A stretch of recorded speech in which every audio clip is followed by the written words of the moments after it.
नमस्कार, मी सौ पांडव AS सहाय्यक शिक्षिका. माझे व्हिडिओ आवडल्यास माझ्या माय एज्युकेशन या चॅनलला सबस्क्राईब व लाईक करायला विसरू नका. Standard 10 Subject Science and Technology Chapter 2 Life Processes in Living Organism. विद्यार्थी मित्रांनो, आज आपण इयत्ता 10वी मधील विज्ञान आणि तंत्रज्ञान भाग 2 यामधील दुसरे प्रकरण life processes in living organism याचा सविस्तर अभ्यास करणार आहोत.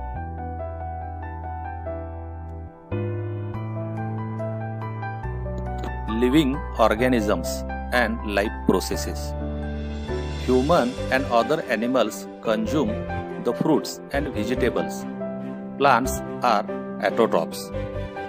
आपण आणि इतर सर्व प्राणी फळे आणि भाजीपाला यांचे सेवन करतो. वनस्पती स्वतःचे पोषण स्वतः करतात. यासाठी ते अन्न निर्मितीही करतात. They prepare their own food.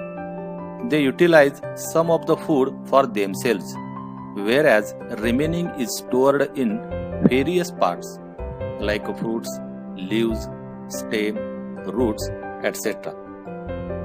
वनस्पती अन्न निर्मिती करतात. काही अन्न ते स्वतःसाठी वापरतात, तर उर्वरित अन्न फळे, पाने, खोड, मूळ यामध्ये साठवून ठेवतात. We consume all these various plant material and obtain different nutrients like carbohydrates, fats, proteins and vitamins, minerals, etc. पहा, या सर्व वनस्पती काही अन्न ते स्वतः वापरतातच, तर उरलेलं अन्न फळे, पाने, खोड, मूळ यामध्ये ते साठवून ठेवतात. या सर्व वनस्पतीजन्य पदार्थाचे आपण सेवन करतो आणि त्यापासून विविध पोषक द्रव्ये म्हणजेच कर्बोदके, प्रथिने, स्निग्ध पदार्थ, जीवनसत्वे, खनिजे आपण मिळवतो.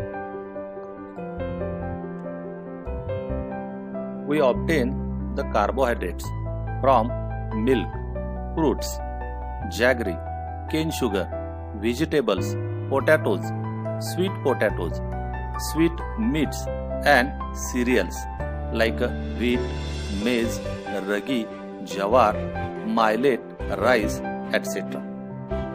We get 4 kilocalorie energy per gram of carbohydrates. Let us study the way by which this energy is obtained. दूध, फळे, गूळ, साखर, भाजीपाला, गहू, मका, नाचणी, ज्वारी, बाजरी, तांदूळ यासारखी धान्ये, मध, बटाटे, रताळी, मिठाई यामधून आपल्याला कर्बोदके मिळत असतात. या कर्बोदकामधून आपल्याला 4 किलो कॅलरी प्रति ग्रॅम एवढी ऊर्जा मिळत असते. ही ऊर्जा नेमकी कशी मिळवली जाते याचा आपण सविस्तर अभ्यास करणार आहोत.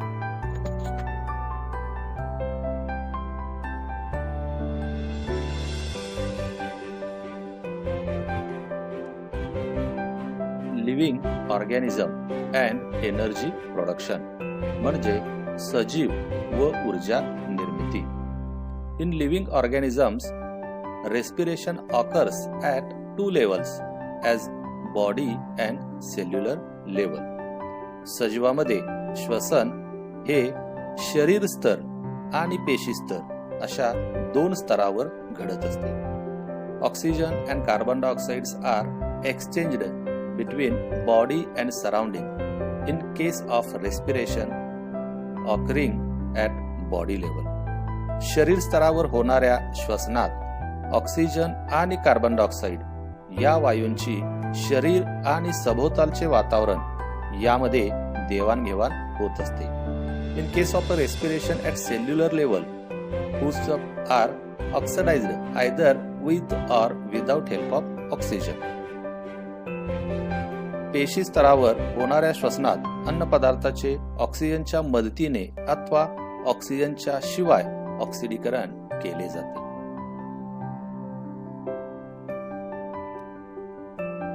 carbohydrates of the food that we consume every day are mainly utilized for production of energy required for daily need.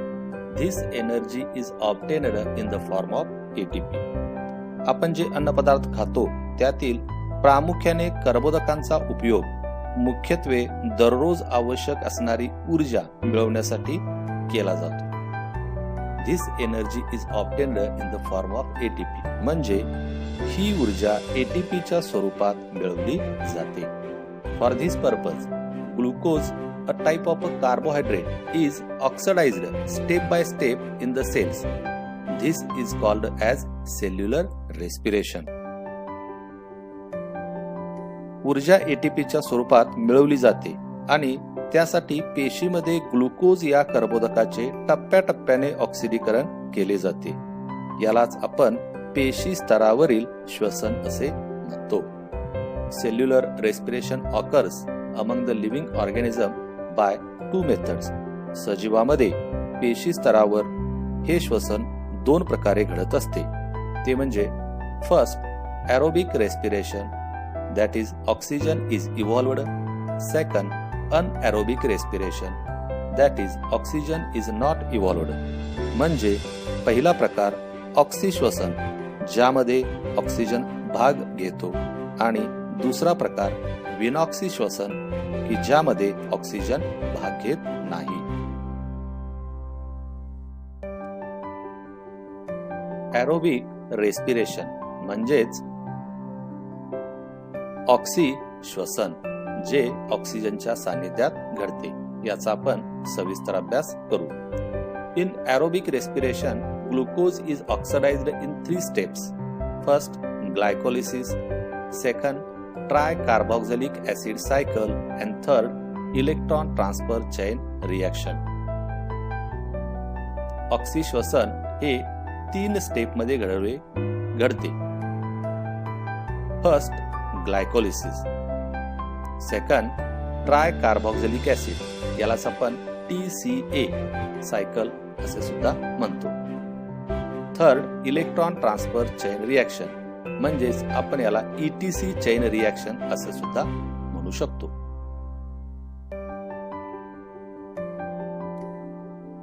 Late us see glycolysis. चला तर मग ग्लुकोज विघटन याचा सविस्तर अभ्यास करू. Process of glycolysis occurs in cytoplasm. A molecule of glucose is oxidized step by step in this process and 2 molecules of each, that is a pyruvic acid, ATP, NADH2 and water are formed. पेशीद्रव्यात घडणाऱ्या या प्रक्रियेमध्ये ग्लुकोजच्या एका रेणूचे टप्प्याटप्प्याने विघटन होऊन pyruvic आम्ल, ATP, NADH2 आणि पाणी याचे प्रत्येकी 2-2 रेणू तयार होतात. Molecules of pyruvic acid formed in this process are converted into molecules of acetyl coenzyme A. 2 molecules of NADH2 and 2 molecules of CO2, that is carbon dioxide, are released during this process. या प्रक्रियेत तयार झालेले pyruvic आम्लाचे Renu ऍसिटिल कोएन्झाइम A या रेणूमध्ये रूपांतरित केले जातात. या प्रक्रियेवेळी carbon डायऑक्साइडचे 2 रेणू आणि NADH2 चे 2 रेणू तयार झालेले पाहायला मिळतात.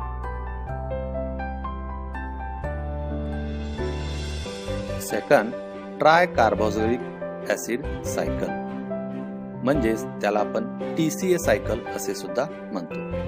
Both molecules of acetyl coenzyme enters the mitochondria.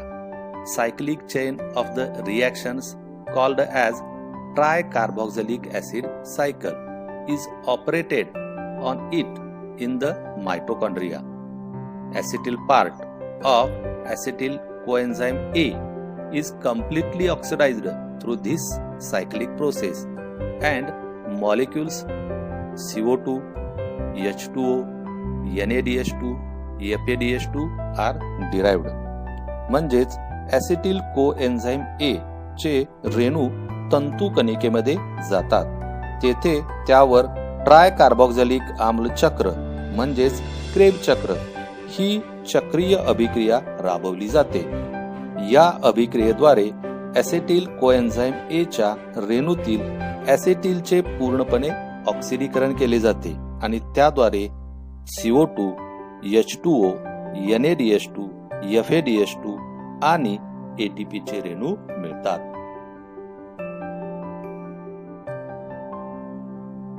Next, ETC reaction म्हणजेच इलेक्ट्रॉन वहन साखळी अभिक्रिया. Molecules of NADH2 and FADH2 formed during all above processes participate in electron transfer chain reaction. Due to this, 3 molecules of ATP are formed from each NADH2 molecule and 2 molecules of ATP from each FADH2 molecule. Electron वहन साखळी अभिक्रिया सुद्धा तंतुकणिकेमध्ये राबवली जाते. वरील सर्व प्रक्रियांच्या वेळी तयार झालेल्या NADH2 च्या प्रत्येक रेणूपासून 3 आणि FADH2 च्या प्रत्येक रेणूपासून 2 ATP चे रेणू मिसळतात. या प्रक्रियेमध्ये ATP च्या रेणू व्यतिरिक्त पाण्याचेही रेणू तयार होतात. Beside ATP, water molecules are also formed in this reaction. Electron transfer chain reaction is operated in mitochondria only. Thus, a molecule of glucose is completely oxidized in aerobic respiration and molecules of CO2 and H2O are produced along with energy.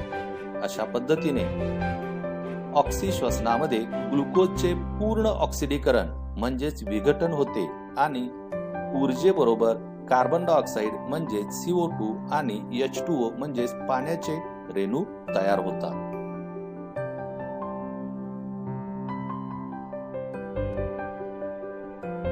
Always remember, हे नेहमी लक्षात ठेवा, NADH2 means nicotine amide adenine dinucleotide and FADH2 means flamine adenine dinucleotide. Both enzymes are formed in the cells and used in cellular respiration. And again ATP means adenosine triphosphate. It is energy rich molecule and energy is stored in the bonds by which phosphate groups are attached to each other. These molecules are stored in the cells as per need. Chemically, ATP is triphosphate molecule formed from adenosine ribonucleoside. It contains a nitrogenous compound adenine, pentose sugar, ribose and 3 phosphate groups. As per the need, energy is derived by breaking the phosphate bonds of ATP. Hence, ATP is called as the energy currency of the cell. यामध्ये ATP म्हणजेच ॲडेनोसिन triphosphate हा एक ऊर्जेने संपृक्त असा रेणू असून त्यात फॉस्फेटचे 3 रेणू एकमेकांना ज्या बंधांनी जोडले असतात त्या बंधामध्ये ऊर्जा साठवलेली असते. या रेणूंचा पेशीमध्ये आवश्यकतेनुसार साठा करून ठेवलेला असतो. रासायनिक दृष्ट्या ATP हा ॲडेनोसिन रायबोन्यूक्लिक पासून तयार झालेला ट्रायफॉस्फेटचा रेणू असून यात ॲडेनिन हा नत्रयुक्त रेणू, रायबोज ही पेंटोज शर्करा व 3 फॉस्फेटचे रेणू असतात. ऊर्जेच्या आवश्यकतेनुसार ATP मधील फॉस्फेटच्या रेणूमधील बंध तोडून त्यापासून ऊर्जा मिळवली जाते. म्हणून ATP ला ऊर्जेचे चलन असे सुद्धा म्हटले जाते.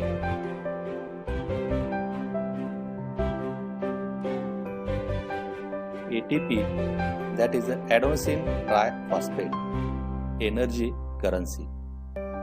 म्हणजेच ऊर्जेचे चलन। पहा मित्रांनो, यामध्ये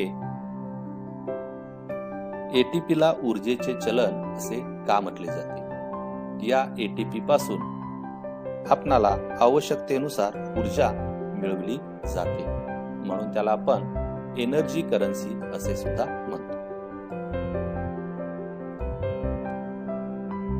If there is an insufficient amount of carbohydrates in the body due to exceptional conditions like fasting and hunger, then lipids and proteins are used for energy production.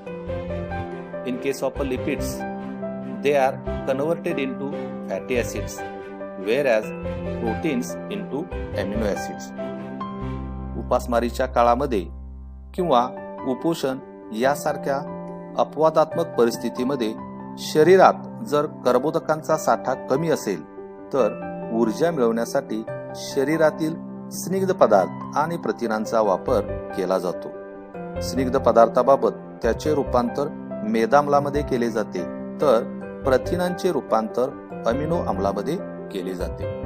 Fatty acids and amino acids are converted into acetyl coenzyme and energy is obtained through complete oxidation of acetyl coenzyme by the process of Krebs cycle in mitochondria. मेदाम्ले आणि amino आम्ले ऍसिटिल कोएन्झाइम ए मध्ये रूपांतरित केली जातात आणि ऍसिटिल कोएन्झाइम ए च्या रेणूचे crab चक्र अभिक्रियेद्वारे तंतू कणिकेमध्ये पूर्णतः ऑक्सिडीकरण केले जाऊन ऊर्जा मिळवली जाते।